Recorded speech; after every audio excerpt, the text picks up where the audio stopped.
Hello friends, Radhe Radhe. कैसे हैं आप सब। आज हम बात करेंगे अन्नपूर्णा जयंती है 5 को और क्या उसकी पूजा विधि होती है, क्या कहानी है।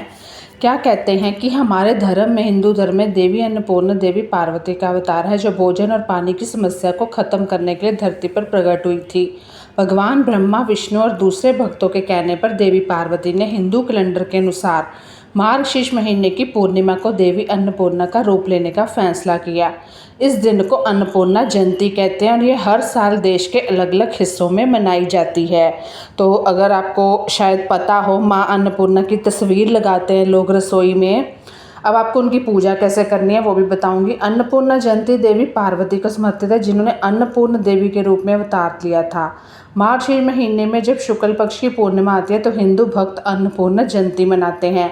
जो लोग इस शुभ दिन पर पूरी लगन और समर्पण के साथ व्रत पूजा करते हैं उन्हें देवी अन्नपूर्णा का विशेष आशीर्वाद मिलता है और उनके परिवार शांति सद्भाव में रहता है। उनके पास कभी भी भोजन, धन, पानी की कमी नहीं होती। दक्षिण भारत में लोग मानते हैं जो जयंती होती है अन्नपूर्णा जयंती, वो दुर्गा नवरात्र के चौथे दिन होती है और वो उसी दिन मनाते हैं। अन्नपूर्णा जयंती क्यों मनाई जाती है। हिंदू धार्मिक ग्रंथों के अनुसार एक समय की बात है, धरती पर खाने की कमी हो गई थी। तब धरती पर खाने की ज़रूरत को पूरा करने के लिए माता पार्वती ने शुक्ल पक्ष की पूर्णिमा के दिन अन्नपूर्ण देवी का अवतार लिया था।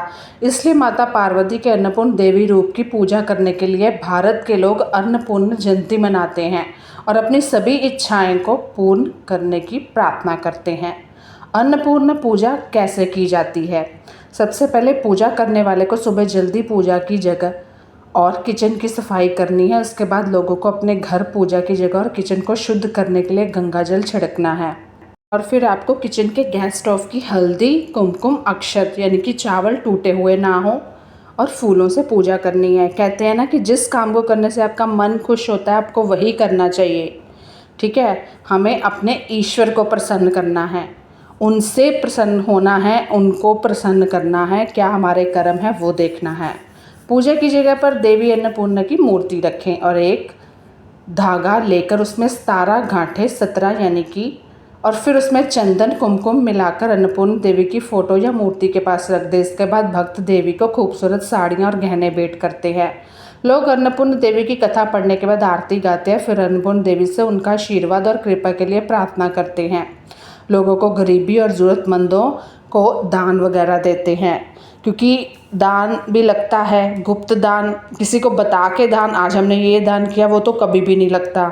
या अगर आप किसी पे एहसान करते हो वो भी नहीं बताना चाहिए कि मैं क्या कर रहा हूँ। अन्नपूर्णा जयंती का महत्व। हिंदू पुरानी कथाओं में अन्नपूर्णा देवी को खाने की देवी के रूप में जाना जाता है जिन्होंने धरती पर खाने की समस्या को ख़त्म करने के लिए जन्म लिया था। अन्नपूर्णा में अन्न का मतलब खाना है जबकि पूर्ण का मतलब है पूरा खाना। इससे पता चलता है कि जिस घर में अन्नपूर्णा देवी के सच्चे दिल और आत्मा से पूजा की जाती है वह घर कभी खाली नहीं रहता। वह इंसान के जीवन की सबसे बुनियादी ज़रूरत यानी खाना और पानी देकर हमारे जीवन को हेल्दी और संतोषजनक बनाती है। तो आप भी ज़रूर पूजा करें। किसके लिए इतनी भाग दौड़ है, किसके लिए इतना सब कुछ होता है, खाने के लिए ना, अपनी अच्छी लाइफ के लिए। खाने को ही तो मरता है इंसान। अन्नपूर्णा जयंती की कहानी। एक कहानी के अनुसार भगवान शिव और देवी पार्वती के बीच एक बार पासा खेलते समय झगड़ा हो गया था। भगवान शिव के अनुसार धरती पर मौजूद हर चीज़ एक भ्रम है जिसमें खाना भी शामिल है। देवी पार्वती भगवान शिव की बात से सहमत नहीं थी और कैलाश पर्वत छोड़कर चली गई, जिससे दुनिया से खाना गायब हो गया। पार्वती ने दुनिया और खाने का महत्व दिखाना चाहा।